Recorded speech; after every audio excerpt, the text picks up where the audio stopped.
Assalamualaikum teman-teman. Terima kasih sudah hadir di channel YouTube Asa Janati. Sebelum lanjut ke ceritanya, sempatkan dulu untuk klik subscribe dan klik tombol loncengnya. Tespek ART-ku. Bab 2. Di sebuah hotel. Kini pikiranku mengarah ke satu orang pelaku, Mas Angga. Aku mundur perlahan, berjingkat menuju kamar. Tubuhku bergetar hebat. Napasku tersengal. Air mata mulai berjatuhan dan tak terkendali. Ku bekap mulutku agar tak mengeluarkan suara dan segera pergi ke kamar mandi, lalu menguncinya. Jadi benar dugaanku.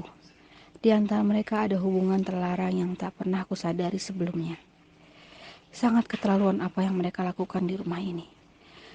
Bahkan ketika aku sedang berada di rumah, tak bisa kubayangkan apa yang sudah terjadi ketika aku sedang tidak ada di rumah. Mungkin sudah puluhan kondom yang dibuang tanpa aku pernah menyadarinya. Baik Karin, cukup menangisnya. Berpura-pura tak tahu adalah jalan terbaik yang harus kupilih. Setidaknya saat ini. Terlalu dini jika aku melabrak mereka berdua sekarang. Aku tak bodoh. Lebih baik kukumpulkan semua bukti agar ketika aku siap membuka semuanya, mereka tak akan bisa mengelak lagi. Percuma rasanya jika saat ini aku mencegah hubungan mereka. Toh, mereka berdua sudah terlanjur berbuat sejauh itu. Tak ada gunanya.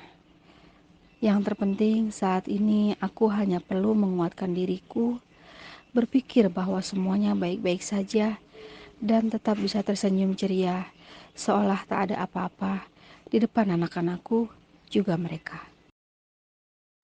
Senin siang, ku mulai aksiku. Ku kenakan masker agar tak dikenali, mengintai rumah dari kejauhan menanti Mas Angga datang. Ya, setelah hari Minggu libur, feelingku dia akan datang ke rumah siang ini. Benar, tak perlu menunggu lama, mobil Mas Angga terparkir di depan rumah.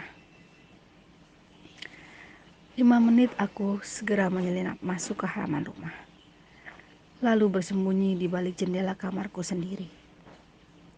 Adek, kakak, nonton kartun dulu ya. Mbak Ina mau bersihin kamar mandi, ucap Inem. Lalu terdengar pintu ditutup, pintu kamarku. Gimana? Tanya Mas Angga. Aman mas, anak-anak kalau lagi nonton kartun anteng, jawab Inem. Apa? Mas? Jadi dia bahkan sudah memanggil Mas Angga dengan sebutan mas.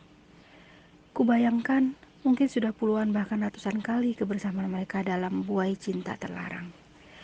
Sehingga sudah tanpa canggung-canggung lagi, Inem menyebut suamiku dengan panggilan mas. Nauzubillah. Ayo sayang, kita gak punya waktu banyak. Sayang, itu suara Mas Angga. Ternyata semudah itu ia menyebut sayang kepada wanita lain. Kupikir selama ini cuma aku satu-satunya wanita yang mendapat sebutan spesial itu. Dibohongi habis-habisan ternyata aku. Terdengar Inem tertawa-tawa kecil, mungkin sedang digoda oleh suamiku. Hanya perlu menunggu 3 menit sampai kemudian aku sudah mendengar suara desahan demi desahan yang menjijikkan itu. Suara Inem terdengar begitu menggoda. Sudah lihai dan tahu gimana membuat lelaki terbuai rupanya gadis belia itu. Darahku mendidih.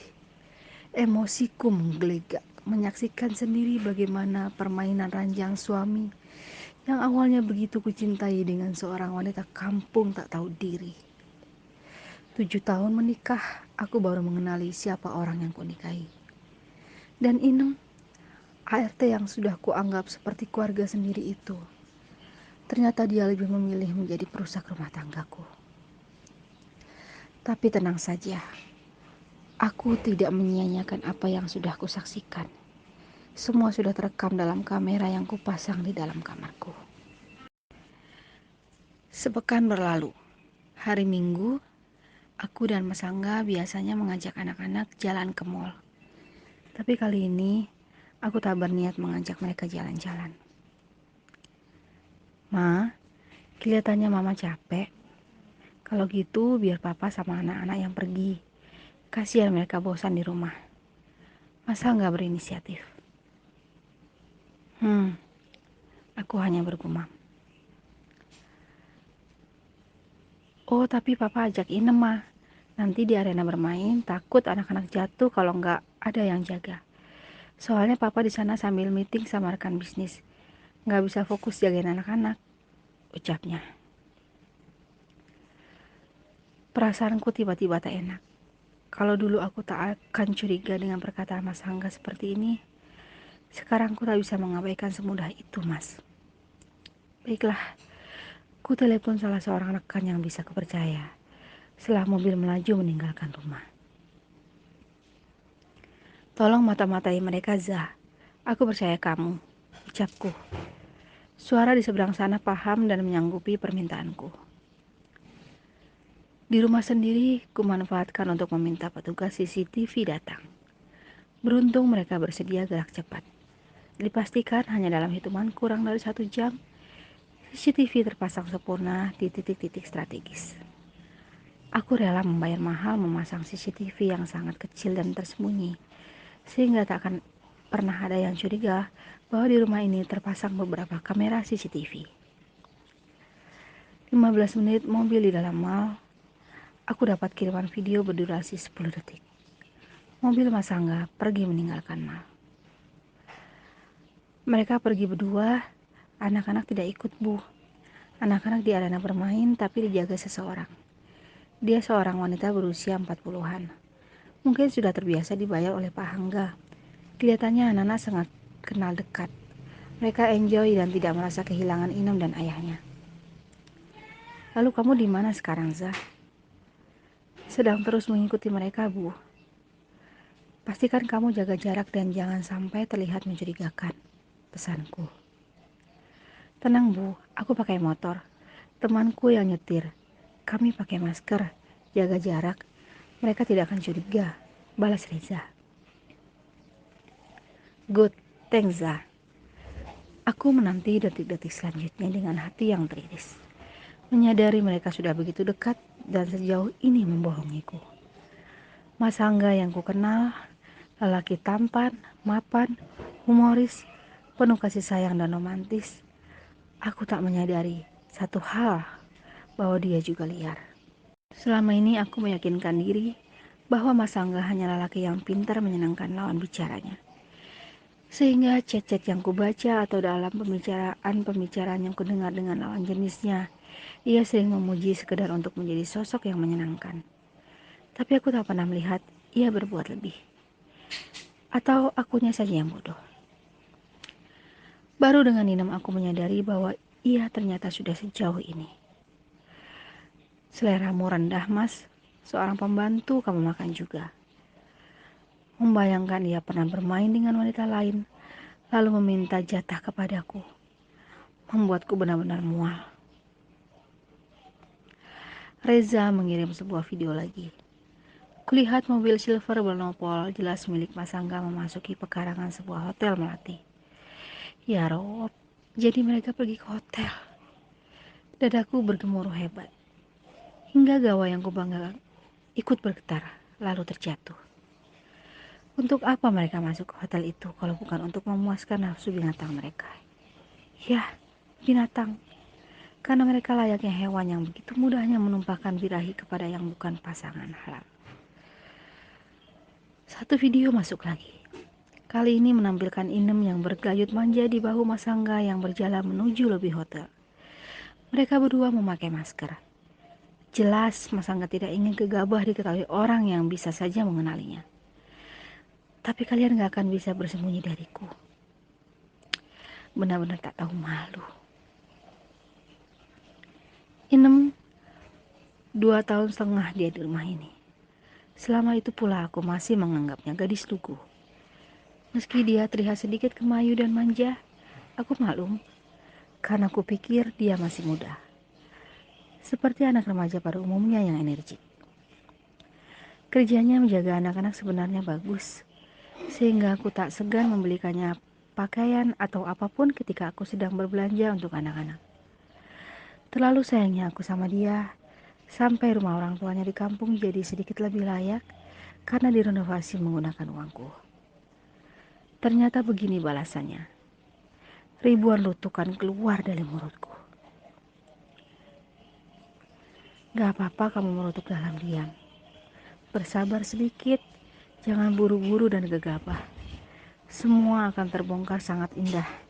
Nanti, bisik hatiku. Video selanjutnya sudah jelas mereka keluar hotel dengan sedikit terburu, lalu kembali menuju mal di mana anak-anak bermain. Dan pulang ke rumah berakting seperti tak pernah terjadi apa-apa dengan mereka. Luar biasa. Kuacungi 4 jempol kepada mereka. Mama! Anak-anakku berlarian keluar mobil memelukku. Gimana tadi mainnya? Seneng nak? Ku kecup pipi si kecil. Seneng ma, aku belum bosen. Masih ingin main lagi. Wah, seru berarti ya mainnya. Diajakin Mbak Inem naik arena apa aja. Inem yang sedang mengeluarkan perbekalan dari dalam mobil terkesiap. Gerakannya terhenti. Sama Mbak Asih mah, yang ajakin main namanya Mbak Asih, jawab Sevina. Inem langsung berpaling ke arahku. Aku berpura-pura tak melihat reaksinya. Oh, Mbak Asih, siapa itu nak? Tanyaku lagi.